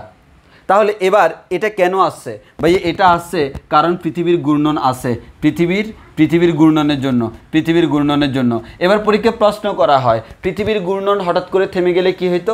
পৃথিবীর ঘূর্ণন যদি হঠাৎ করে থেমে যেত তখন এই জিনিসটা আর থাকতো না। এই জিনিসটা থাকতো না মানে কি, বর্তমানে আছে জি ল্যামডা, তখন আমি দেখতাম এই জিনিসটা থাকতো না মানে যেটা বিয়োগ যাওয়ার কথা, যেটা কমার কথা সেটা আর কমে না। এর মানে তাহলে আমি সিম্পল বলতে পারি, মনে করো এরকম যে আমাদের জি এর মান মনে করো আসছে হচ্ছে 9.8 আর এটার মান মনে করো আসছে হচ্ছে 0.3। তাহলে আমি এখান থেকে নিশ্চয়ই বলতে পারবো আমার জি ল্যামডা এর মানটা কত, 9.8 মাইনাস 0.3, তাহলে কত হচ্ছে 9.5 হচ্ছে। তাহলে আমি সিম্পল কথা বলতে পারি পৃথিবীর ঘূর্ণন যখন আসে তখন জি এর মানটা 9.5 পাচ্ছি। আমি জাস্ট অ্যাপ্রক্সিমেট আন্দাজে বেলে দিচ্ছি, 9.5 পাচ্ছি। কেন? 9.8 পাওয়ার কথা ছিল কিন্তু তার থেকে 0.3 পরিমাণ কমে যাচ্ছে। তাহলে 9.8 পাওয়ার কথা ছিল তার থেকে 0.3 পরিমাণ কমতেছে পৃথিবীর ঘূর্ণনের কারণে। এই পৃথিবীর ঘূর্ণন থাকার কারণে বর্তমানে অভিকর্ষ ত্বরণ মনে করো 9.5। তাহলে পৃথিবীর ঘূর্ণনের কারণে বর্তমানে যদি অভিকর্ষ ত্বরণ 9.5 হয়, পৃথিবীর ঘূর্ণনটা না থাকলে কি হইতো? পৃথিবীর ঘূর্ণনটা না থাকলে সেটা 9.8 হয়ে যেত। তাহলে তখন অভিকর্ষ ত্বরণ কতটুকু বাড়তো? 0.3 পরিমাণ বেড়ে যেত। এক কথায় হচ্ছে পৃথিবীর ঘূর্ণন থাকার কারণে অভিকর্ষ ত্বরণ এতটুকু কমে। যদি কখনো ঘূর্ণন থেমে যায় তাহলে এই পরিমাণ আবার অভিকর্ষজ ত্বরণ বেড়ে যাবে। এবার আসো, এখন সকল অক্ষাংশে তো সেম না, না ভাইয়া। তাহলে তুমি যদি বলো বিষুব অঞ্চলে যদি আমি দেখি, বিষুব রেখা মানে কি, এই রেখাটা এটা হচ্ছে ভাইয়া বিষুব রেখা। তো বিষুব রেখায় ল্যামডার মান কত, 0 ডিগ্রি, আর মেরু রেখায় 90 ডিগ্রি। তাহলে বিষুব রেখা মানে হচ্ছে ল্যামডার মান 0 ডিগ্রি, 0 ডিগ্রি অক্ষাংশে কস, এখানে সব কিছু সেম, কস 0 মান আমরা জানি 1। তাহলে আমরা পাবো বিষুব অঞ্চলে G0 = G - ওমেগা স্কোয়ার আর, G - ওমেগা স্কোয়ার আর। তাহলে বিষুব অঞ্চলে G এর মানটা G - ওমেগা স্কোয়ার আর। এবার আসো মেরু অঞ্চলে G এর মানটা কত, মেরু অঞ্চলে G এর মানটা হচ্ছে G - ওমেগা স্কোয়ার আর, কস ল্যামডার মান কত 90, কস 90 এর মান কত 0। তাহলে আমরা বলতে পারি মানটা হচ্ছে G। তাহলে একটু খেয়াল করে দেখো, আমাদের বিষুব অঞ্চলে G এর মান হচ্ছে G - ওমেগা স্কোয়ার আর। যদি বিষুব অঞ্চল বলে সরাসরি এটা ইউজ করতে পারবা। আর মেরু অঞ্চলে G এর মান হচ্ছে G। তাহলে আমরা একটা জিনিস খেয়াল করলাম, মেরু অঞ্চলে কিন্তু কোনো কিছু বিয়োগ হয় নাই। তাহলে অনেক সময় পরীক্ষায় এই প্রশ্ন আসতে পারে, পৃথিবীর কোন অঞ্চলে অভিকর্ষজ ত্বরণের উপর আহ্নিক গতির কোনো প্রভাব নাই? মেরু অঞ্চলে। কারণ মেরু অঞ্চল তো ওই অক্ষতেই আছে, এই অক্ষতেই আছে। মেরু অঞ্চলে যারা আছে তারা তো আর ব্যাসার্ধ নিয়ে ঘুরে না, কারণ তারা তো অক্ষের ভিতরেই আছে। ওই কারণে বলা হয় মেরু অঞ্চলের কথা যদি আমি চিন্তা করি, সেই মেরু অঞ্চলের ক্ষেত্রে আমরা বলতে পারবো সেই ক্ষেত্রে আহ্নিক গতির কোনো প্রভাব তার উপর নেই। তাহলে আমি যদি কম্পেয়ার করার চিন্তা করি, আহ্নিক গতির কারণে বিষুব আর মেরু অঞ্চলের মধ্যে কম্পেয়ার করো, কোন জায়গায় অভিকর্ষজ ত্বরণের মান বেশি? অবশ্যই মেরু অঞ্চলে অভিকর্ষজ ত্বরণের মান বেশি, বিষুব অঞ্চলে অভিকর্ষজ ত্বরণের মান কম। তাহলে আমরা বিষুব অঞ্চলে পাচ্ছি হচ্ছে কম জি, আর এখানে পাচ্ছি আমরা বেশি জি। ওই কারণে পরীক্ষায় আসে আমরা বিষুব অঞ্চল থেকে ক্রমাগত মেরু অঞ্চলে দিয়ে গেলে আহ্নিক গতির কারণে অভিকর্ষজ ত্বরণের মান কি হবে? বিষুব অঞ্চল থেকে ক্রমাগত মেরু অঞ্চলের দিকে গেলে এখানে কম ছিল, এখানে বেশি, এর মানে বাড়বে। তাহলে বিষুব অঞ্চল থেকে ক্রমাগত মেরু অঞ্চলের দিকে গেলে অভিকর্ষজ ত্বরণের মান ক্রমান্বয়ে বাড়তে থাকবে, আর মেরু অঞ্চল থেকে বিষুব অঞ্চলের দিকে আসলে অভিকর্ষজ ত্বরণের মান ক্রমান্বয়ে কমতে থাকবে। এটা হচ্ছে মেইন থিম, এবং এই সূত্রটা খুব ভালো করে মুখস্থ রাখতে হবে। জি ল্যামডা মানে ল্যামডা ডিগ্রি অক্ষাংশ অভিকর্ষজ ত্বরণ, জি মানে হচ্ছে ভূপৃষ্ঠীয় অভিকর্ষজ ত্বরণ সিম্পলি, যেটাকে আমরা চাইলে এভাবে বলতে পারি জি = Gm/r²। আর এখানে আমাদের omega square R cos square lambda, omega হচ্ছে কৌণিক বেগ, ওমেগা = 2π/t, এটা কখনো দেওয়া থাকবে না। টি এর মান মুখস্থ 24 ঘন্টা, কারণ আমরা জানি পৃথিবী 24 ঘন্টা একবার ঘুরে আহ্নিক গতির কারণে। ল্যামডা তোমাকে বলা থাকবে কত ডিগ্রি অক্ষাংশ, যদি কিচ্ছু না বলে তোমাকে বলতে পারে বিষুব মেরু, তখন তো তুমি জানো ল্যামডার মান কত।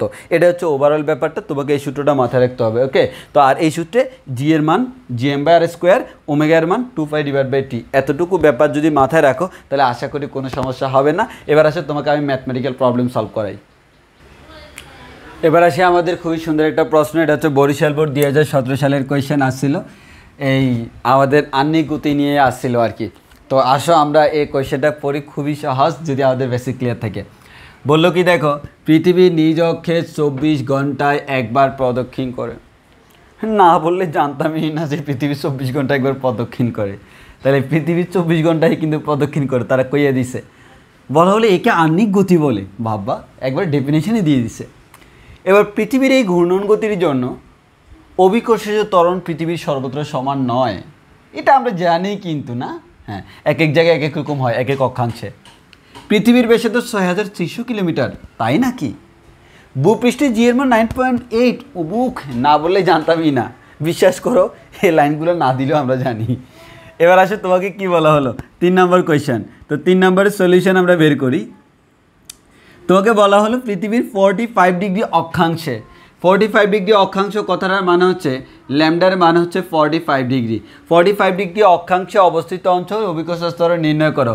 দেখেই বুঝে যাচ্ছে কোনো একটা নির্দিষ্ট অক্ষাংশে অভিকর্ষজ ত্বরণ বের করতে বলছে।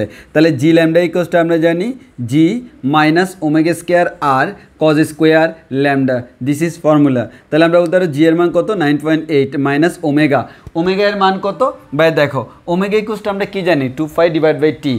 এই ওমেগাটা কার জন্য?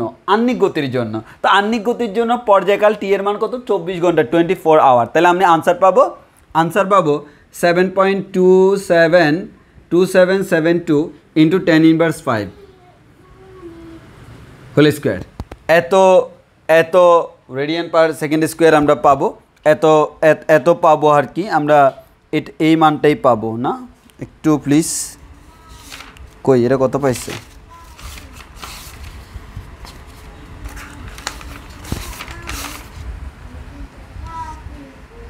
হ্যাঁ, তাহলে আমরা এই মানটাই পাবো। তাহলে আমরা এত পাবো ইন্টু আর এর মান কত? 6400 কিলোমিটার। তাহলে 6400 into 10 cube metre into cos কত degree? Cos 45 degree, cos 45 degree, cos 45 মানে হচ্ছে 1/√2 হোল স্কোয়ার। তো ক্যালকুলেশন করে তুমি যে মানটা পাবা সেটা হচ্ছে hopefully 9.783 metre per second square, and this is the correct answer. তাহলে আমাদের 45 ডিগ্রি অক্ষাংশে জি এর মানটা হচ্ছে হয়তো এভাবে আমাকে ক্যালকুলেশন করে নিতে হবে। তাহলে আশা করি এটাতে তোমাদের কারো কোনো সমস্যা কথা না। এবার আসো হচ্ছে আমরা অন্যগুলোতে যাই। এটা আমরা বুঝলাম। এবার পরেরটা যদি আমরা যাই, এবার তোমাকে পরেরটা বলা হলো বিষুব অঞ্চলে অবস্থিত কোনো বিন্দুতে অভিকর্ষজ ত্বরণ শূন্য হতে হলে পৃথিবীর কৌণিক বেগের কী পরিবর্তন করতে হবে। তাহলে আসো আমরা প্রথমে লিখি ল্যামডা ডিগ্রি অক্ষাংশে জি ল্যামডা। আমরা যেহেতু বিষুব অঞ্চল বলছে, ওরা বলেইছি বিষুব অঞ্চল, তাহলে বিষুব অঞ্চলে 0 ডিগ্রি ইকুয়ালস টু আমরা জানি জি minus omega square R cos square lambda, সেটা ল্যামডার মান 0 আমরা বসানোর পরে এই লাইনটা পাচ্ছি, আমি একসাথে লিখে দিলাম। এখন তোমাকে বলছে কি তারা, এখানে তোমাকে বলাচ্ছে আমরা এখানে লিখি কস স্কোয়ার 0, না হয় তুমি কনফিউজড হয়ে যাবা। এখানে তারা বলছে আমরা জানি হচ্ছে এখানে একটা মান আসবে, কিন্তু তারা বললো তাদের ইচ্ছে হচ্ছে আমি বায়ুতে উড়ে উড়ে বেড়াবো, যদি অভিকর্ষ ত্বরণের মান 0 পাই তাহলে নিজেকে ওজনহীন অনুভব করব। তারা চিন্তা করলো বস্তুর অভিকর্ষ ত্বরণ 0 হতে হলে কী করতে হবে। তো কোনো একটা বস্তুর অভিকর্ষ ত্বরণ কী বানাবো? 0 বানাবো। কোথায়? বিষুব অঞ্চলে।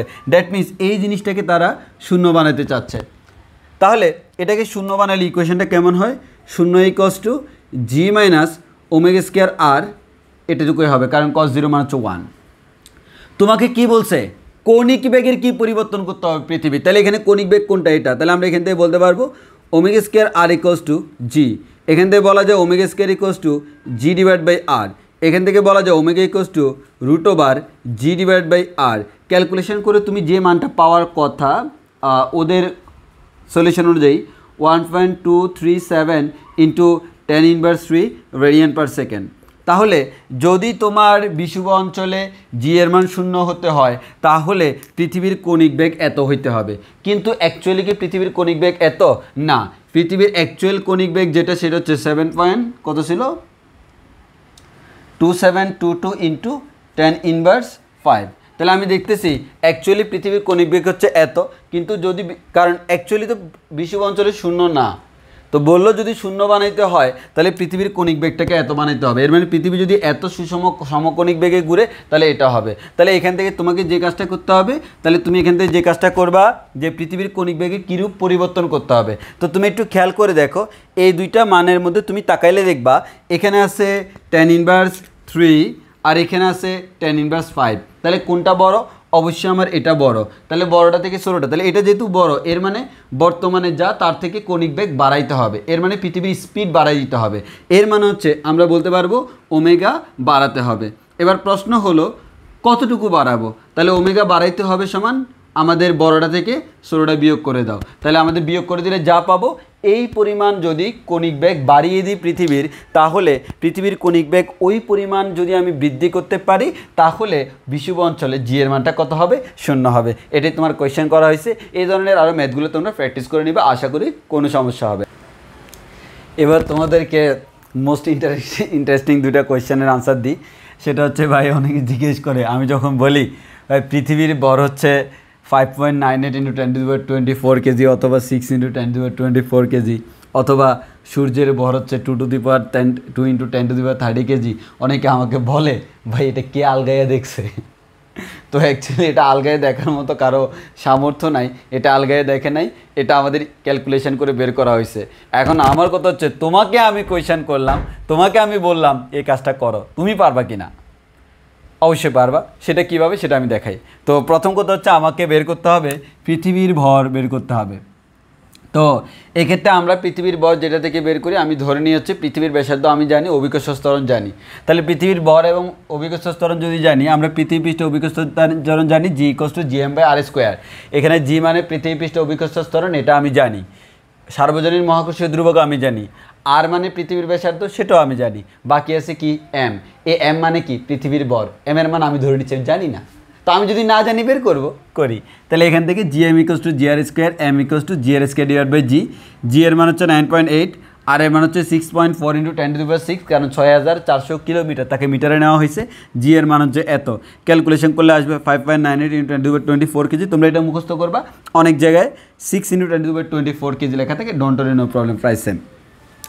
তো অ্যাকচুয়ালি তোমার 5.98 × 10⁻24 কেজি মুখস্থ রাখলে সুবিধা। তোমাকে এটা মুখস্থ রাখতে হবে, পৃথিবীর ব্যাসার্ধ 6400 কিলোমিটার, পৃথিবীর ভর 5.98 × 10⁻24 কেজি, এটা মুখস্থ রাখতে হবে। এবার আসি ভাই সূর্যের ভর। এবার সূর্যের কথা যদি চিন্তা করি, সূর্যের ক্ষেত্রে দেখো, সূর্যকে কেন্দ্র করে কোনো একটা গ্রহ আমার চারদিকে ধরে নিলাম বৃত্তাকার পথে ঘুরে। তাহলে সূর্য বৃত্তাকার পথে ঘূর্ণনের কারণ কি? কেন্দ্রমুখী আর কেন্দ্রবিমুখী বল সমান, আমরা আগে বলছিলাম। কেন্দ্রমুখী বল কার জন্য? অভিকর্ষ বলের জন্য, আমাদের মহাকর্ষ বলের জন্য, Gmm/r²। এখানে ছোট হাতের এম মানে গ্রহের ভর, বড় হাতের এম মানে হচ্ছে সূর্যের ভর, আর মানে হচ্ছে গ্রহ এবং সূর্যের মধ্যবর্তী দূরত্ব। তাহলে আমরা এখান থেকে বলতে পারবো Gmm/r² হচ্ছে তাদের মধ্যবর্তী আকর্ষণ বল, এবং এক্ষেত্রে কেন্দ্রবিমুখী বল হচ্ছে mv²/r। আবার আমরা চাইলে আমরা জানি v=ωr, এখান থেকে ωr বসাই দিলে তুমি পাবা mω²r। এবার আসো একটু খেয়াল করে, এখান থেকে দেখো এখানে এম কাটাকাটি যাবে, তাহলে বলা যায় Gm=ω²r³। তো অ্যাকচুয়ালি এখানে একটু খেয়াল করে দেখো, এখানে কার মান আমরা জানি একটু দেখি। এখানে প্রথম কথা হচ্ছে এম হচ্ছে পৃথিবী সূর্যের ভর, কিন্তু এখানে সেটা আমরা বের করব। জি এর মান আমরা জানি, আর মানে হচ্ছে যে কোনো গ্রহ এবং সূর্যের মধ্যবর্তী দূরত্ব। তো আমরা তো অন্যান্য গ্রহের ইনফরমেশন জানি না, পৃথিবীরটা জানি। যেহেতু পৃথিবীরটা জানি, আমরা পৃথিবী থেকে সূর্যের দূরত্বটা চিন্তা করব। এখন তুমি প্রশ্ন করো, ভাই পৃথিবী থেকে সূর্যের দূরত্ব কত? 1.5 × 10⁻11 মিটার। এটা হচ্ছে পৃথিবী থেকে পৃথিবী এবং সূর্যের মধ্যবর্তী দূরত্ব 1.5 × 10⁻11 মিটার। এবার প্রশ্ন হচ্ছে ভাই ওমেগাটা কি? ওমেগা মানে হচ্ছে কৌণিক বেগ। কার কৌণিক বেগ? সূর্যের চারদিকে যে গ্রহটা ঘুরতেছে। আমরা কোন গ্রহের কথা বলতেছি? পৃথিবী নামক গ্রহের কথা। পৃথিবী নামক গ্রহ পুরো সূর্যকে একবার আবর্তন করতে কত সময় লাগে? 365 দিন। এটা কিন্তু পৃথিবীর বার্ষিক গতি। তাহলে আমরা বলতে পারি বার্ষিক গতির কারণে ওমেগা এর মান হচ্ছে 2π/t। এই টি এর মান কিন্তু কত? 365 ডে। ভালো করে খেয়াল করো, একটু আগে আহ্নিক গতি পড়ছিলাম, সেখানে টি এর মান ছিল 24 ঘন্টা, কারণ পৃথিবী নিজ অক্ষে 24 ঘন্টা একবার আবর্তন করে, আর সূর্যের চারদিকে আবর্তন করে 365 দিনে একবার, যাকে আমরা বলি 1 বছর। তাহলে আমরা এখান থেকে দেখো সব কিছু জানি, বের করব। তো আমি এখান থেকে বলতে পারি ওমেগার মান 2π/t, স্কোয়ার করলে 4π² সব জানি। পায়ের মান জানি, আর এর মান জানি 1.5 × 10⁻11, জি এর মান জানি, টি এর মান জানি হচ্ছে 365 দিন। তাহলে 365 দিন ইন্টু 24 ঘন্টা, 24 ঘন্টা ইন্টু 3600 সেকেন্ড, গুণ করে দিলে আমরা পেয়ে যাব আনসার হচ্ছে 2⁻30 কেজি। এটা হচ্ছে পৃথিবীর ভর, পৃথিবীর ভর এবং সূর্যের ভর আমরা বের করলাম এই সূত্রগুলো থেকে। আশা করি তোমরা বুঝতে পারছো। এবার দেখো হচ্ছে তোমাদেরকে একটা ইম্পর্টেন্ট ডেফিনেশন দেখায়। আসলে আমাদের এই টপিক্সের উপর প্রশ্ন খুব একটা হয় না, মানে রিটেনে প্রশ্ন হওয়ার মতো কোনো প্রশ্ন নাই, কিন্তু অনুধাবনমূলক, জ্ঞানমূলক, এমসিকিউতে প্রশ্ন হতে পারে। তো সেই জিনিসগুলো একটু অবাঞ্ছিত টাইপসের কিছু জিনিস আমরা এখন পড়াই দিব। তো দেখো সেগুলো কী কী। 1 নম্বর কথা, যেহেতু সিলেবাস আছে পড়তে হবে, সেটা হচ্ছে 1 নম্বর হচ্ছে অভিকর্ষ কেন্দ্র বা ভার কেন্দ্র। তো সেটা বলার আগে আমাদেরকে 2টা জিনিস মনে রাখতে হবে। একটা কথা মনে রাখতে হবে, ভর এবং ভার সেম কথা না। ভর মানে কি? কোনো একটা বস্তুর মধ্যে পদার্থের পরিমাণ, যাকে আমরা এম দ্বারা প্রকাশ করি।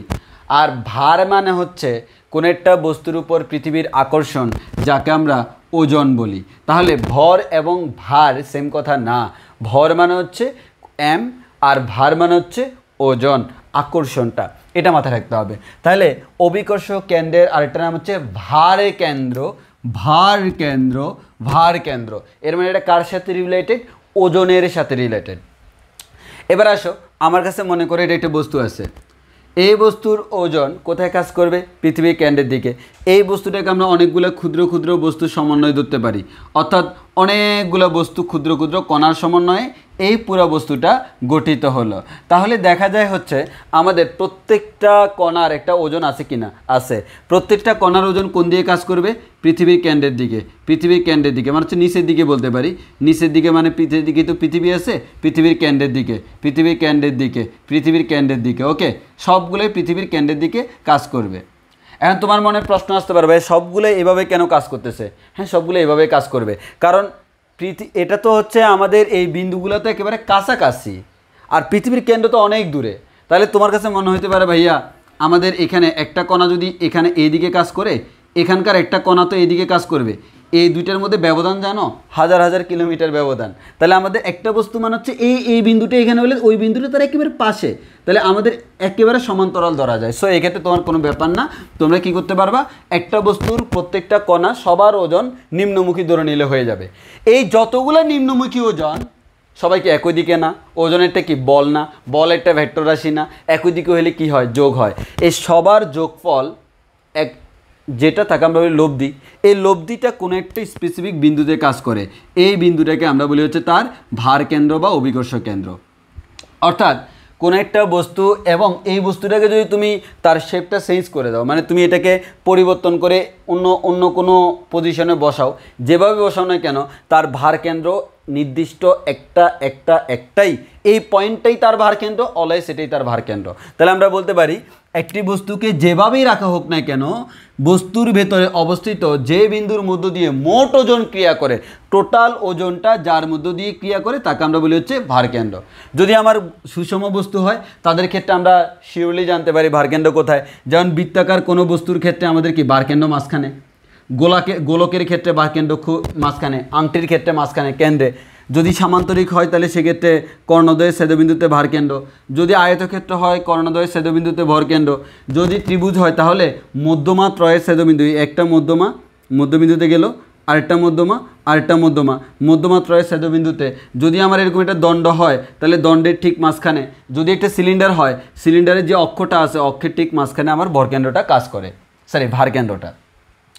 এবার আসো ভাই, যদি কোন বস্তুটা সুষম না হয়, বস্তু যদি সুষম না হয় তখন এই ভারকেন্দ্রটা কোথায় কাজ করবে? ভাই আমার বস্তুটা সুষম না, এই যে যেমন এই বস্তুটা ভাই সুষম না, তাহলে ভারকেন্দ্র কোথায় কাজ করবে? সেটা কি বের করা সম্ভব? অবশ্যই বের করা সম্ভব। কিভাবে বের করা সম্ভব? দেখো, এই বস্তুটার ভারকেন্দ্র কোথায় আমাকে জিজ্ঞেস করছে, আমি কি করব জানো? আমি একটা সুতা নিব, একটা সুতা নিয়ে বস্তুর এখানে বেঁধে দিলাম, এই সুতা দিয়ে আমি এখানে বেঁধে দিলাম। আচ্ছা, এই পয়েন্টে যদি আমি সুতা দিয়ে বেঁধে দিই তোমার কি মনে হয় বস্তুটা এভাবে ঝুলে থাকবে না? আমি ধরে নিলাম এই পয়েন্টে বেঁধে দিলে সে এভাবে ঝুলে থাকে, তাহলে তার ওজন কোথায় কাজ করে? এই যে লাইনটা, এই লাইনের কোথাও না কোথাও ওজনটা কাজ করবে। ওজন যেই বড় ওর কাজ করে ওই অনুযায়ী সে ওরিয়েন্টেশনটা দিবে। তাহলে আমি দেখলাম এটা হচ্ছে একটা লাইন, এই লাইনের কোনো না কোনো জায়গায় ওজন কাজ করবে, কোন জায়গায় আমি জানি না। তাহলে এই লাইনটা ফিক্সড, আমি ওই বস্তুর মধ্যে একটা দাগ টেনে দিলাম, এই বস্তুর মধ্যে একটা দাগ টেনে দিলাম, এই দাগের মধ্যেই ভারকেন্দ্রটা থাকবে। এবার আমি কি করলাম, আরেকটা বিন্দুতে রশি বাঁধলাম, এই যে এই বিন্দুতে রশি বেঁধে আবার ঝুলাই দিলাম, এই বিন্দুতে রশি বাঁধার পর বস্তুটা এইভাবে ঝুলে আছে। এর মানে হচ্ছে এই লাইনের কোথাও না কোথাও ভারকেন্দ্রটা কাজ করবে। তাই এই লাইনের কোথাও না কোথাও কাজ করবে, এই লাইনটা দিয়ে দিলাম। এই দুইটা লাইন একটা বিন্দুতে সেট করছে, তাহলে দেখো ওরা বলছে এই লাইনের কোথাও কাজ করবে, এই লাইনের কোথাও কাজ করবে। তাহলে দুইটা লাইনের মধ্যে কমন পয়েন্ট কোনটা? এই পয়েন্টটা যদি হয় দ্যাট মিনস এটাই হচ্ছে তার কি অভিকর্ষ কেন্দ্র বা ভারকেন্দ্র। ইভেন সিমিলারলি তাহলে এই লাইনটা আমরা এখানে ড্র করলাম। একইভাবে তুমি আরও লাইন নিতে পারবা, এখানে টানো, তুমি দেখবা সেটাও ওই বিন্দু দিয়ে যাবে, আরও টানো, এরকম যতগুলো বিন্দু চুজ করে না কেন সবাই কিন্তু এই বিন্দু দিয়ে যাবে। এটা হচ্ছে তার ভারকেন্দ্র বা অভিকর্ষ কেন্দ্র। এটাই হচ্ছে আমাদের অভিকর্ষ কেন্দ্র বা ভারকেন্দ্রের জেনারেল বেসিকটা। এবার আসে তোমাদেরকে একটা ইন্টারেস্টিং কথা বলে শেষ করে দিচ্ছি, সেটা হচ্ছে আমাদের পৃথিবীতে একটা গোলকের নিয়ে কল্পনা করে তার মাঝখানে যদি আমি ফুটা করে যদি তোমার ছেড়ে দিতাম তাহলে তোমার কি অবস্থা হইতো, এটা আমরা গাণিতিকভাবে ব্যাখ্যা করব। আসো সেটা আমরা একটু দেখাই।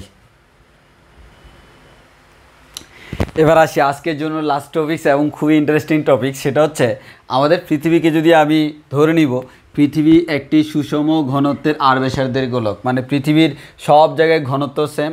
আর পৃথিবীর সেই ঘনত্বটার মান তোমরা জানো, আগেও আমি মনে বলছিলাম, না বললে লিখে রাখতে পারো। সেটা হচ্ছে পৃথিবীর ঘনত্বের মান হচ্ছে, যদি সুষম ধরি, 5.5 × 10³ কেজি পার মিটার কিউব। এটা হচ্ছে পৃথিবীর ঘনত্ব।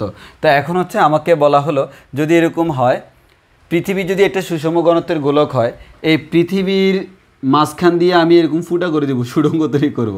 যে সুড়ঙ্গ তৈরি করে এই পাশ থেকে তাকাবো, ওই পাশে কে আছে দেখবো। অথবা আমার ইচ্ছে হলো তোমাকে ধরে আমি এখানে ছেড়ে দিলাম, তুমি এই সুড়ঙ্গ দিয়ে পৃথিবীর এই প্রান্ত থেকে ওই প্রান্তে চলে গেলা।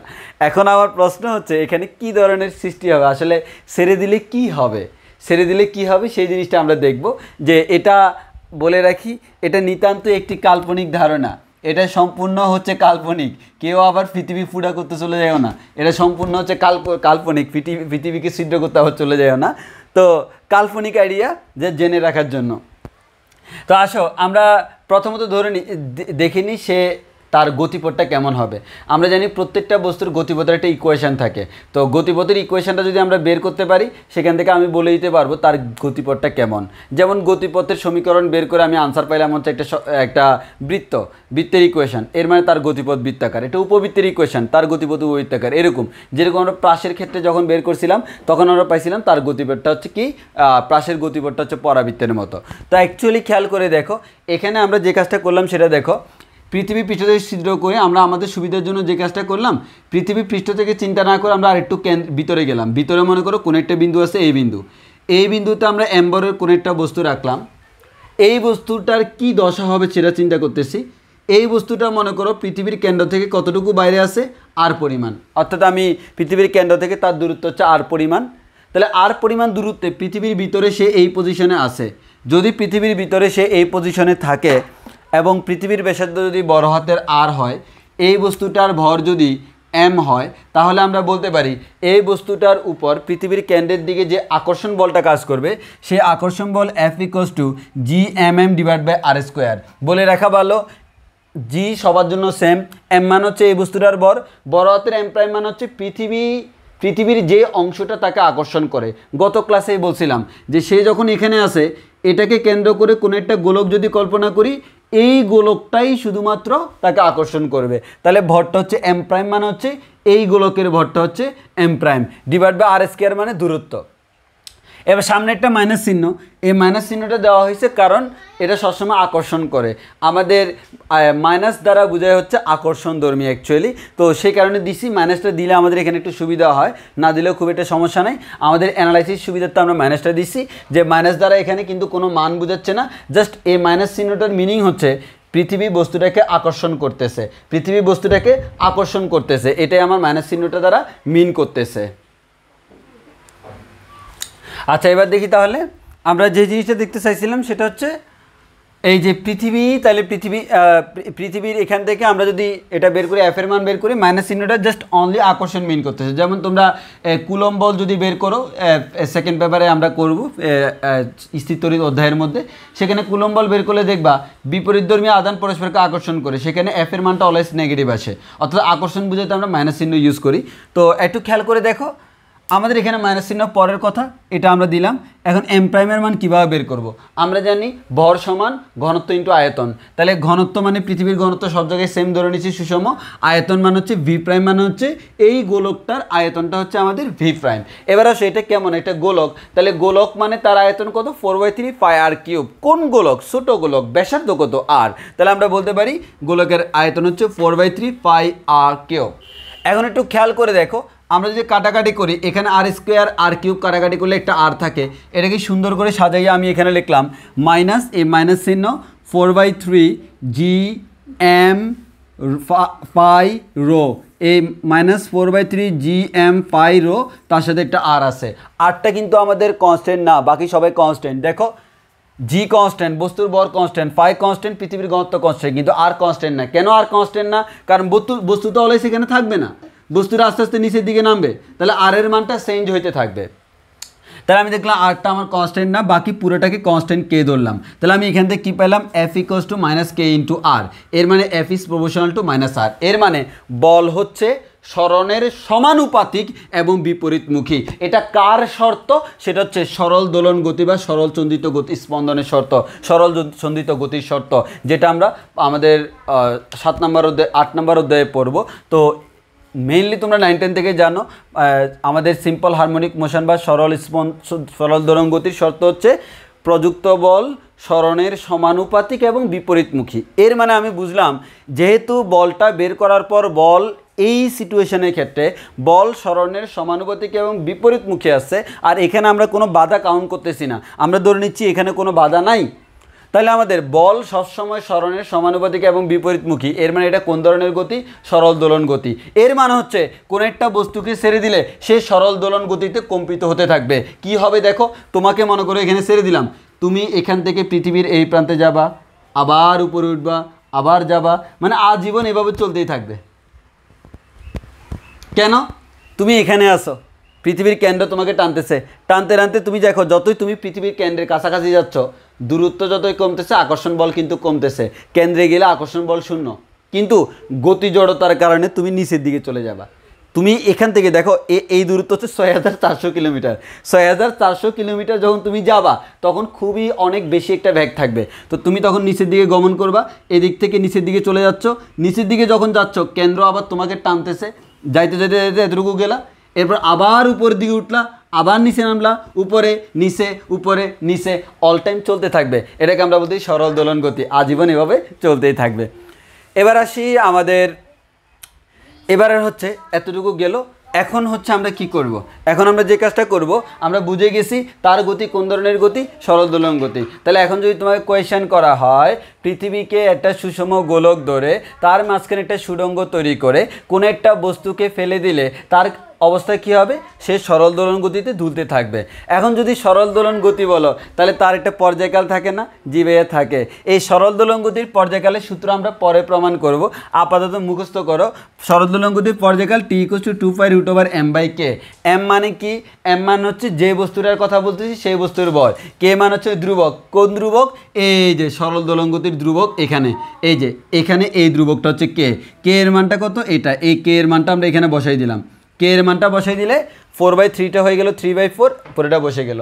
এখান থেকে এম এম কাটাকাটি, √4টা রুটের বাইরে বের হলে 2 হয়ে যাবে, 2 কাটাকাটি থাকবে কি? উপরে থাকবে 3। এই ফাইটাকে যদি রুটের ভিতরে নিয়ে যাই, ফাই লেখা যে কথা √5² লেখাও সেম কথা না? তাহলে ফাইটাকে রুটের ভিতরে 5² লিখলাম, নিচে আসে জি ফাই রো, এ ফাই কাটাকাটি যাবে, থাকবে উপরে একটা ফাই। তাহলে আমি এখান থেকে পাবো 3π/g রো। এটা হচ্ছে এই পৃথিবীকে সুড়ঙ্গ করে দিলে কোনো একটা বস্তু যে সরল দোলন গতিতে যাবে সেই সরল দোলন গতির পর্যায়কালের সূত্র হচ্ছে এটা √3π/g রো। এটা একটু মুখস্থ করে রাখবা, মানে যদিও খুব বেশি ইম্পর্টেন্ট না, বাট জেনে রাখা ভালো, মুখস্থ করে রাখা ভালো, এমসিকিউতে চলে আসতে পারে। এবার আসো মান বসাই দেখি। পায়ের মান হচ্ছে 3.1416, জি এর মান মুখস্থ জানি, রো হচ্ছে 5.5 × 10³ ক্যালকুলেশন করার পর আসলো 5067 সেকেন্ড।